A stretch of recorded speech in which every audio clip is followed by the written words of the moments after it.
Malam itu sunyi. Angin berhembus pelan dari jendela yang tak sepenuhnya tertutup.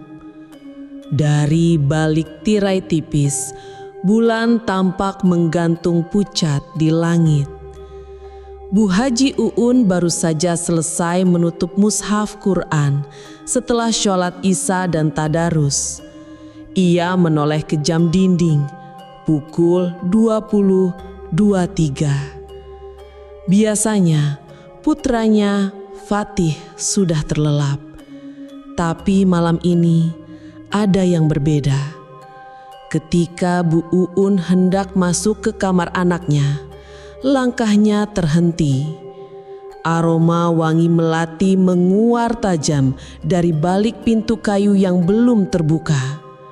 Wangi itu begitu menyengat, menusuk hidung hingga membuat ubun-ubunnya terasa dingin. Ia menelan ludah. Pelan-pelan ia dorong pintu kamar Fatih. Fatih terbaring di ranjang, tampak pucat. Keringat dingin membasahi dahinya. Nafasnya tersengal dan matanya hanya terbuka separuh. Tatapannya kosong ke langit-langit. "Fatih," panggil Bu Uun sambil mendekat. Fatih menggeliat, tubuhnya gemetar hebat. Bibirnya bergerak-gerak pelan, seolah berbicara dalam mimpi. Tapi bukan mimpi biasa. Kata-katanya aneh, tak seperti yang pernah ia ucapkan. "Ada yang memanggil aku, Bu, dari jauh." Lirihnya hampir seperti desahan angin. Bu Uun sontak menyentuh dahi Fatih, panas. Tapi saat lapak tangannya menyentuh kulit anaknya, ia terkejut. Tubuh Fatih dingin seperti es, bukan demam biasa. Seolah-olah darah dalam tubuhnya berhenti mengalir. Tanpa menunggu lama, Bu Uun mengambil air zam-zam dari rak dapur, menyiramkan sedikit ke kening Fatih, lalu membacakan ayat kursi dengan suara gemetar. Ia menatap wajah anaknya yang masih gemetar, sembari menahan isak tangis yang mulai menggenang di pelupuk mata. Seketika, lampu kamar berkedip, tirai jendela bergoyang, padahal angin sama sekali tak terasa. Lalu terdengar suara aneh, seperti kuku menggores kayu, pelan, lambat, dari arah loteng rumah. Krak, krak. Bu Uun menghentikan bacaannya. Ia menengok ke langit-langit kamar. Suara itu jelas, tapi tak ada siapa-siapa di atas. Rumah ini tak punya loteng terbuka.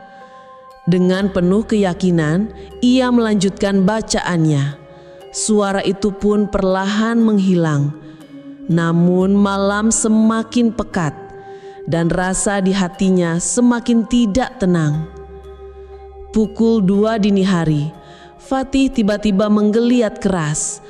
Tubuhnya menegang lalu bergetar hebat seperti orang kejang. Bu Uun yang tertidur di sebelahnya langsung terbangun. Ia meraih tangannya dan kembali membaca ayat-ayat perlindungan.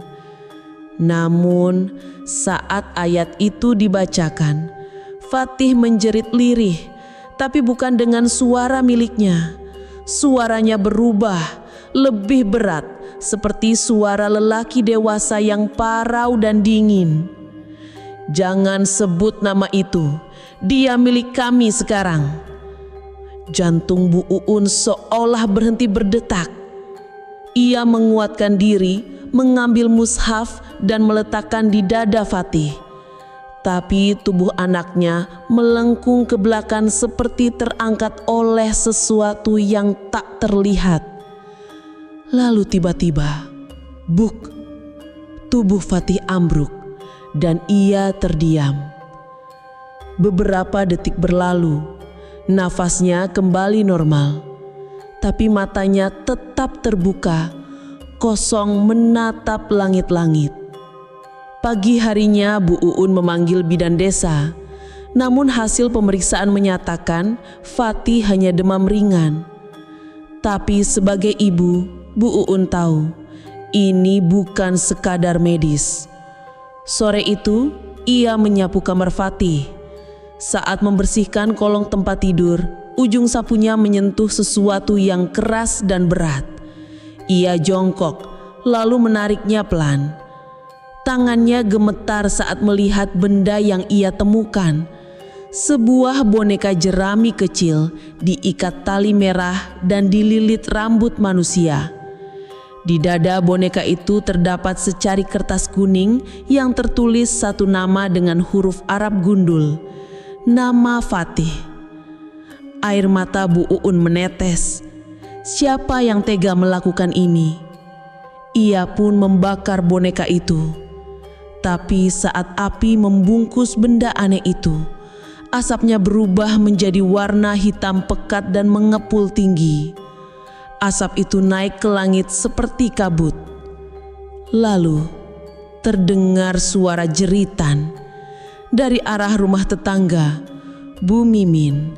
Jeritan panjang dan memilukan seperti orang kesurupan. Bu Uun tercekak. Apa mungkin tak ada kebetulan dalam hidup ini? Dan Bu Uun tahu malam itu adalah awal dari sesuatu yang jauh lebih gelap dari sekedar penyakit anak. Dalam hati ia bersumpah, aku tidak akan diam.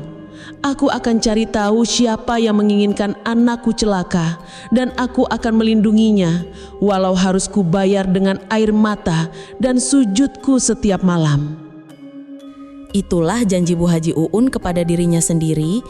Tapi malam itu, setelah ia membakar boneka jerami yang ditemukan di bawah rancang Fatih dan terdengar jeritan dari rumah Bu Mimin, hawa rumahnya berubah. Udara menjadi lebih berat. Langit malam yang tadinya tenang, kini tampak diselimuti kabut tipis yang tak biasa. Bu Uun duduk di sejadahnya lebih lama dari biasanya. Air matanya tak berhenti menetes. Mulutnya terus menggumamkan ayat demi ayat.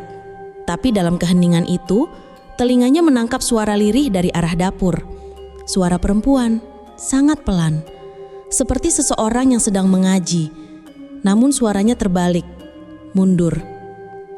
Ia bangkit dengan hati-hati, membawa senter kecil dan berjalan pelan ke arah dapur. Suara itu semakin jelas. Tapi tak ada siapapun di sana. Kecuali secari kertas yang tergeletak di atas lantai dekat kompor. Kertas itu tampak baru, berwarna coklat muda seperti kulit kelapa yang dikeringkan. Saat Bu Uun mengambilnya, jantungnya seketika berdegup keras. Di kertas itu tertulis dengan huruf Latin yang aneh, Fatih untuk pengganti, yang lama belum selesai. Tangannya bergetar hebat.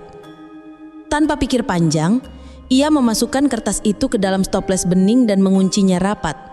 Ia tahu, menyimpan benda seperti ini bisa berbahaya, tapi membuangnya tanpa pengetahuan yang tepat bisa lebih buruk. Malam pun terus bergulir. Fatih tertidur di sampingnya. Tapi tepat pukul 2.14 dini hari, ia mengigau kembali. Kali ini dengan mata tertutup, tapi tubuhnya menghadap ke arah tembok. Lalu dari bibirnya terdengar bisikan, "Sudah sampai. Mereka menungguku di sumur yang dulu pernah dikutuk." Bu Uun tersentak. Ia tahu satu-satunya sumur tua yang ada di kampung ini hanyalah sumur yang berada di belakang rumah Bu Mimin. Sumur yang sejak dulu dikabarkan ditutup karena pernah memakan korban. Pagi harinya tanpa buang waktu, Bu Uun mengendap keluar rumah. Ia menyusuri jalan kecil di antara kebun pisang menuju belakang rumah Bu Mimin. Tak satu pun orang melihatnya. Ia berdiri tepat di depan sumur tua itu, yang kini tertutup rapat oleh balok kayu dan anyaman bambu usang. Tapi sesuatu yang menggusik pandangannya muncul.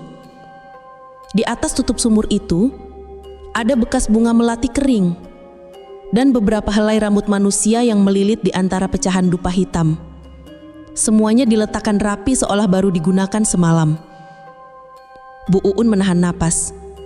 Tangannya bergetar hebat saat ia menyingkap bambu penutup sumur, tapi suara dari balik pagar belakang membuatnya mematung. Suara Bu Mimin. "Bu Uun?" Suara itu terdengar datar namun mengandung tekanan. "Ngapain pagi-pagi di belakang rumah saya?" Bu Uun menoleh pelan. "Cuma lewat, Bu, nyari udara segar." "Di belakang sumur angker?" Tak ada yang menjawab. Tapi mata Bu Uun menatap mata Bu Mimin dalam-dalam. Untuk sesaat, ada sesuatu di mata perempuan itu yang tidak biasa. Matanya bukan seperti mata orang pada umumnya. Lebih kosong, lebih dingin. Seolah bukan dirinya yang berbicara. Hari berganti. Sore itu Fatih kembali demam. Tapi demam ini aneh. Tidak tinggi, tapi tubuhnya seperti dikuasai ketakutan. Ia memeluk lututnya di sudut kamar, menatap jendela yang tertutup tirai. "Dia di luar, Bu. Yang bawa bunga. Dia senyum, tapi tangannya nggak ada." Bu Uun menoleh cepat ke jendela, tapi tak ada apa-apa. Meski begitu, bulu kuduknya langsung berdiri. Malam harinya, ketika Bu Uun hendak menunaikan sholat tahajud, terdengar suara panggilan azan dari kejauhan. Tapi suara itu bukan dari masjid. Tidak ada masjid di kampung ini yang azannya seperti itu. Terlalu lambat dan terlalu berat, seperti berasal dari dasar tanah. Fatih menjerit seketika. Ia jatuh dari tempat tidur dan menggeliat kesakitan. Dari mulutnya keluar busa putih. Dan ketika Bu Uun mendekat, Fatih berkata dengan suara rendah, "Jangan buka pintunya, Bu. Nanti dia masuk." Lalu ia pingsan. Tubuhnya dingin kembali. Bu Uun menatap wajah anaknya yang tak sadarkan diri. Di luar kamar, suara azan gaib itu masih terdengar samar. Dan untuk pertama kalinya dalam hidupnya, ia sadar ini bukan ujian biasa. Ada kekuatan lain yang sedang ingin mengambil anaknya, bukan karena dendam pribadi, tapi karena perjanjian lama yang belum lunas dan Fatih kini menjadi gantinya. Kalau begitu, saya akan pergi sampai ke akar. Saya akan bongkar siapa yang membuat perjanjian itu, meski saya harus masuk ke tempat yang tak pernah saya injak selama ini. Tepat setelah tekad itu terucap, angin malam menerpa jendela kamar dengan keras. Seolah langit mendengar niat seorang ibu yang sedang berjihad melawan sesuatu yang tak kasat mata. Pagi harinya, langit masih kelabu. Awan bergelayut rendah. Udara lembab menusuk tulang. Bu Uun duduk di teras sambil memegangi tasbih ketika seorang tukang pos datang menghampiri. Lelaki itu tampak heran karena surat yang dibawanya tak mencantumkan nama pengirim. Hanya bertuliskan besar di amplop coklat lusuh itu. Untuk Ibu Uun, urgent. Dengan rasa was-was, Bu Uun membuka surat itu di dalam kamar. Di dalamnya terdapat selembar kertas tua berwarna kuning. Aromanya tajam seperti dupa yang terbakar. Ada dua hal di sana. Sebuah rajah berbentuk lingkaran besar dengan simbol-simbol aneh dan secarik tulisan tangan dalam bahasa Indonesia lama. Fatih hanyalah titipan. Perjanjian belum lunas. Yang lama menunggu, yang baru dipilih. Segera kembalikan. Karangturi, malam ke-7. Mata Bu Uun melebar. Karangturi adalah desa terpencil yang sudah lama ditinggalkan. Dikenal dalam cerita-cerita orang tua sebagai tempat bermukimnya dukun-dukun tua yang pernah diusir karena praktik terlarang. Salah satunya bernama Mbah Raga, yang dulu pernah berseteru dengan suami almarhum Bu Uun karena ditolak menikahi salah satu santri putri di pesantren mereka. Sejak itu, nama Mbah Raga hilang begitu saja. Kini surat itu seperti menghidupkan kembali bayangan masa lalu yang tak pernah benar-benar selesai. Sementara itu, Fatih mulai mengalami perubahan yang lebih mengkhawatirkan. Ia bukan lagi anak ceria yang dulu suka menghafal surah pendek. Ia lebih banyak diam, duduk memeluk lutut, kadang bergumam tapi bukan ayat, melainkan nama-nama asing yang belum pernah terdengar sebelumnya. Malam harinya, suara azan palsu terdengar lagi. Kali ini lebih jelaf, seolah dikumandangkan dari dalam perut bumi. Ketika azan itu sampai di kalimat Hayya 'alal falah, tubuh Fatih mendadak kaku.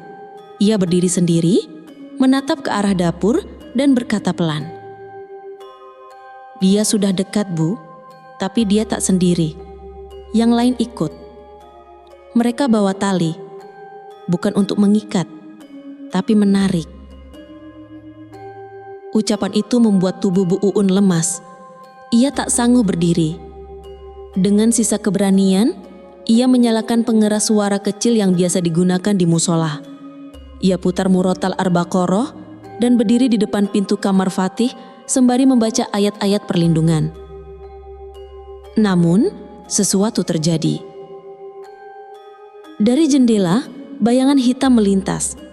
Tak seperti manusia, tapi menyerupai kain besar melayang dengan gerakan melingkar, mengelilingi rumah. Ayat yang dibaca dari speaker mendadak berhenti. Alatnya mati, listrik padam. Rumah diselimuti kegelapan. Dalam sunyi yang mencekam itu, terdengar suara dari dalam lemari. "Uun, sudah waktunya kau ingat masa lalu suamimu. Apa yang kau anggap selesai belum pernah kami lupakan." Suara itu dalam, serak, seperti berasal dari tenggorokan orang yang tak lagi hidup. Pagi berikutnya, Bu Uun pergi ke masjid desa untuk menemui Ustadz Salim, salah satu sahabat suaminya semasa hidup. Ia membawa surat dari Karangturi dan meminta penjelasan. Saat melihat raja di surat itu, wajah Ustadz Salim langsung berubah. Ini bukan sekedar ancaman. Ini peringatan terakhir. Raja ini biasa dipakai dalam ilmu tukar ruh. Seseorang dari masa lalu yang dendamnya belum selesai mencoba menukar hidup anakmu sebagai pelunasan perjanjian. Ini bukan santet biasa, Bu Uun. Ini penyerahan jiwa. Luluh sudah hati Bu Uun. Tapi air matanya tak jatuh. Ia hanya menunduk dalam. Kalau mereka menuntut dari masa lalu, maka aku akan menghadapinya. Tapi tidak akan kubiarkan Fatih menanggung dosa yang bukan miliknya. Ustadz Salim hanya mengangguk pelan. Tahu-tahu harus kemana. Bu Uun menatap jalanan sepi di luar masjid. Angin bertiup dari arah timur, arah Karangturi. Langkahnya pelan, tapi hatinya mantap. Malam ke-7 di Karangturi. Aku akan datang, tapi bukan untuk menyerahkan anakku. Aku datang untuk mengakhiri semua. Umi, jangan tinggalkan aku. Suara Rehan terdengar lirih, nyaris terdengar. Tubuhnya kian lemah, mata memutih, dan urat nadi di tangannya tampak menegang. Bu Haji Uun memeluk tubuh anaknya erat-erat. Namun dalam hatinya dia tahu, ini bukan hanya soal pelukan seorang ibu. Ini soal nyawa dan iman. Setelah kejadian malam itu, suasana rumah Bu Haji Uun seperti berada di dua alam. Di satu sisi tampak seperti rumah biasa, tapi entah mengapa hawa mistis begitu kental. Ayat-ayat suci yang dibacanya seakan memantul, bukan meresap. Bahkan sesekali terdengar bunyi lolongan, padahal semua jendela tertutup rapat.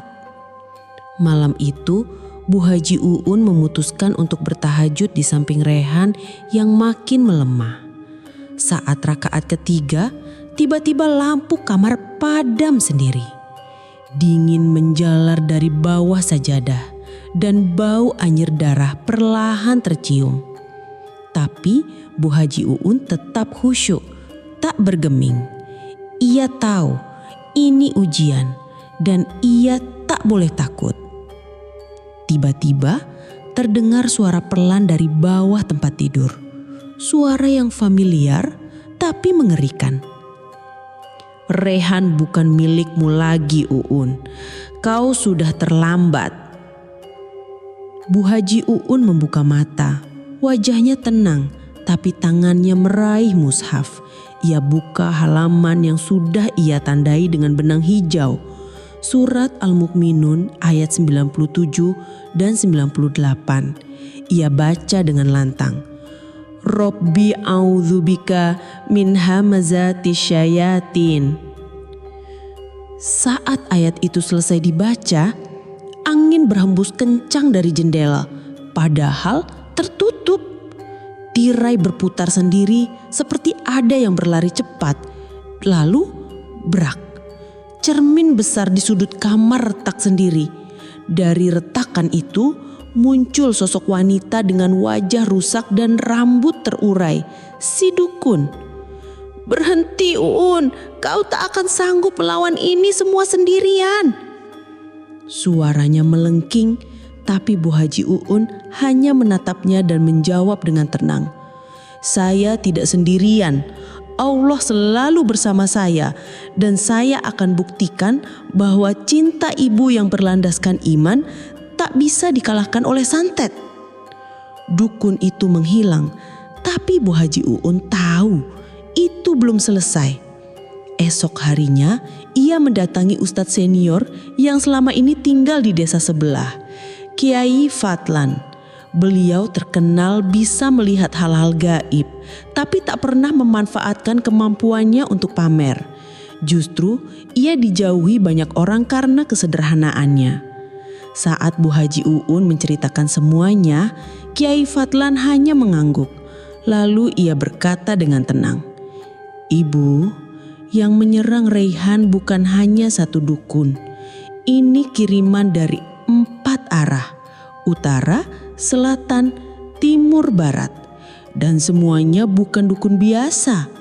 Ada perjanjian yang mereka jaga dan Reyhan adalah korban tumbal."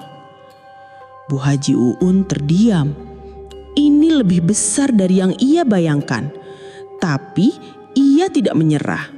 Berarti saya harus melawan 4 arah itu dengan 1 arah menghadap Allah.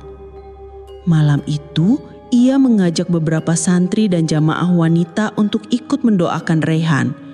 Mereka menggelar zikir akbar di halaman rumah, walau diguyur gerimis tipis dan kabut mulai turun perlahan. Tapi saat zikir mencapai puncaknya, salah satu santri tiba-tiba kerasukan. Suaranya berubah menjadi dalam dan berat. "Oun, kau buka sendiri jalan ini.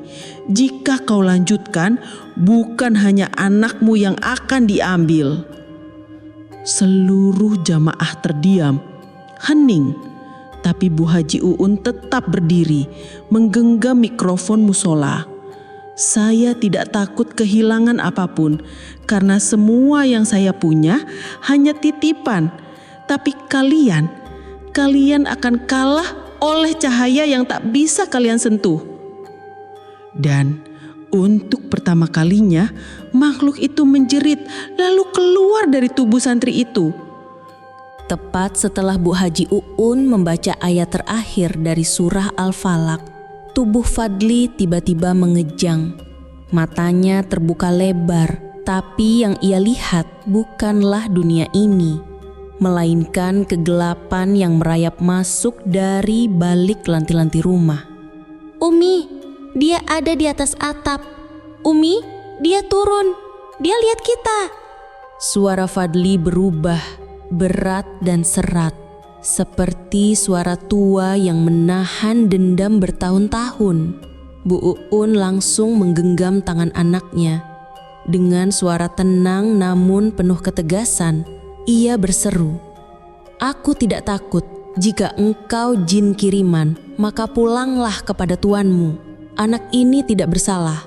Aku, Uun binti Ahmad, berlindung kepada Allah yang Maha Perkasa." Tiba-tiba, brak. Sebuah suara keras menghantam genting rumah. Angin masuk melalui celah jendela yang terbuka sendiri.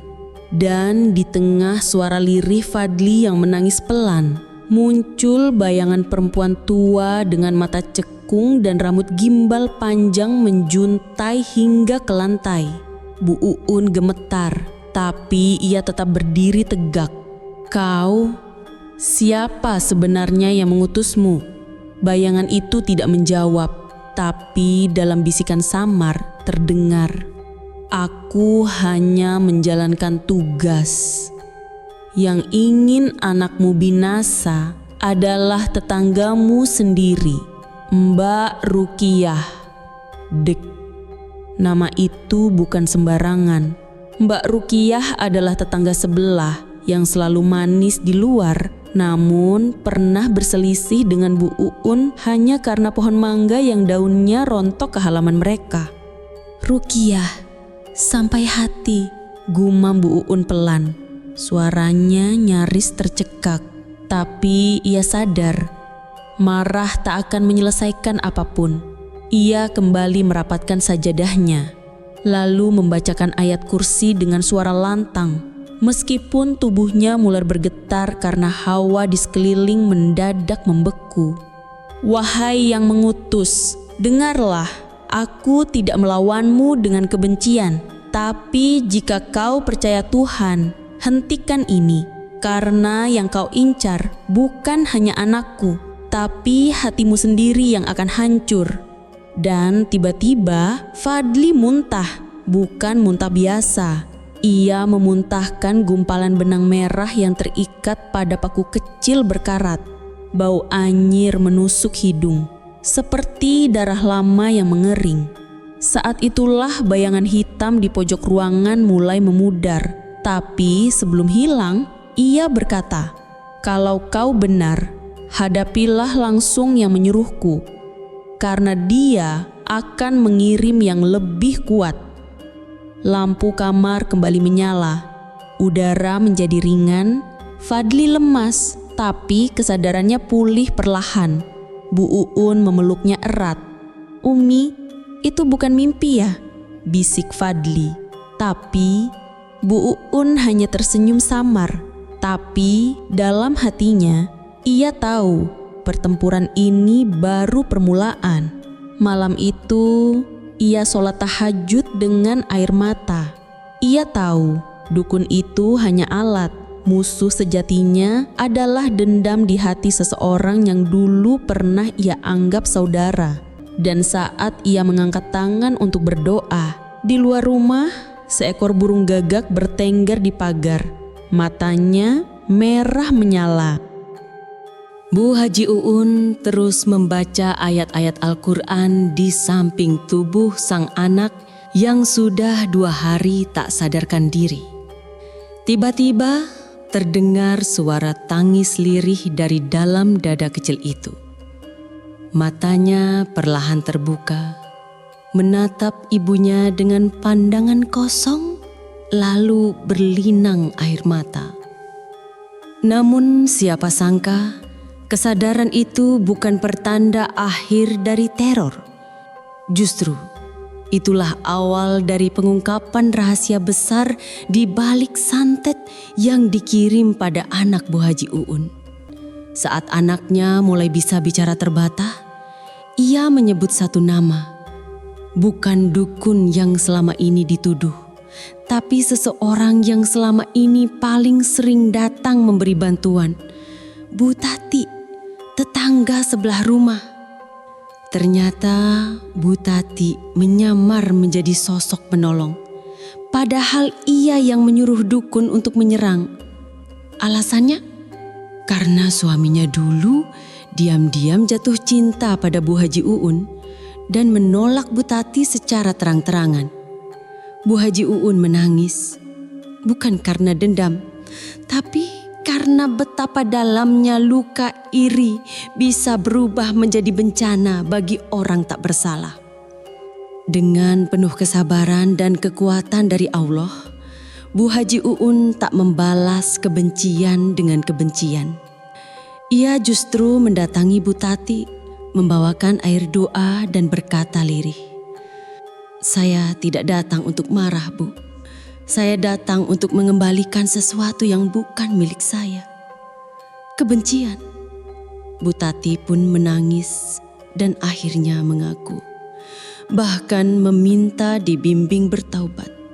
Ia serahkan semua benda pusaka miliknya untuk dibakar di pesantren Bu Uun. Anak Bu Uun kini berangsur pulih. Ia kembali ceria meski ada bekas trauma yang belum hilang. Tapi Bu Haji Uun tak berhenti di situ.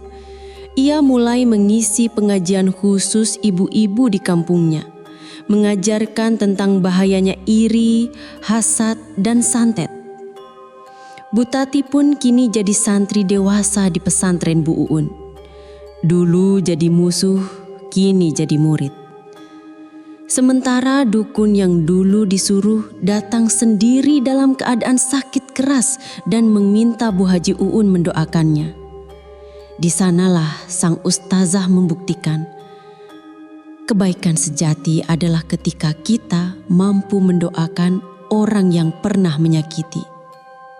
Di malam terakhir episode, anak Bu Haji Uun menceritakan bahwa saat ia tak sadarkan diri, ia bermimpi masuk ke lorong hitam. Tapi ada sosok bercahaya yang memegang tangannya dan berkata, "Doa ibu menyelamatkanmu." Ia yakin itu adalah doa Bu Haji Uun yang tak pernah berhenti. Sahabat horor religi, kisah ini bukan hanya tentang santet, tapi tentang kekuatan cinta seorang ibu, kekuatan doa, dan pentingnya memaafkan. Kalau kalian jadi Bu Haji Uun, apa yang akan kalian lakukan ketika tahu tetanggamu sendiri adalah pelakunya? Tulis di kolom komentar dan jangan lupa like, share, dan subscribe agar lebih banyak yang tercerahkan lewat kisah ini. Hidup adalah ujian, tapi keikhlasan adalah senjatanya.